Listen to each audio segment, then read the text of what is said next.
જય શ્રી કૃષ્ણ બધાને. મારી યુટ્યુબ ચેનલમાં તમારા બધાનું હાર્દિક સ્વાગત છે. ઘણા દિવસો પછી આજે હું વિડીયો મૂકું છું. એનું રીઝન હતું કે મારા મોબાઈલમાં કંઈ ફોલ્ટ થયો હતો, તો સોરી ફોર ધેટ.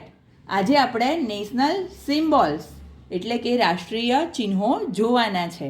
રાષ્ટ્રીય ચિહ્નો તો એમાં સૌથી પહેલાં છે નેશનલ એમ્બેલમ એટલે રાષ્ટ્રીય પ્રતીક છે કે જેમાં 3 સિંહોની આકૃતિ છે. પછી બીજા નંબરે છે આપણો નેશનલ ફ્લેગ. નેશનલ ફ્લેગ એટલે તિરંગો. તિરંગાને આપણે રાષ્ટ્રધ્વજ પણ કહીએ છીએ. તો તેની અંદર બાળકો કેટલા કલર હોય છે? 3. પહેલો છે ઓરેન્જ એટલે કે નારંગી કલર કે કેસરી પણ કહી શકો છો. બીજો છે સફેદ કલર અને ત્રીજો છે ગ્રીન કલર એટલે કે લીલો કલર. અને વચમાં છે અશોક ચક્ર જે છે બ્લુ કલરનો અને જેની અંદર 24 આરા હોય છે. પછી નેક્સ્ટ આપણું છે નેશનલ ફ્લાવર જે છે લોટસ. લોટસ એટલે કે કમળ. ઓકે, તો એને કહેવામાં આવે છે રાષ્ટ્રીય ફૂલ. હવે છે નેશનલ બર્ડ પીકોક. એને કહેવાય છે રાષ્ટ્રીય પક્ષી એટલે કે મોર. મોર તો બધાને ગમે જ છે, મને ખબર છે.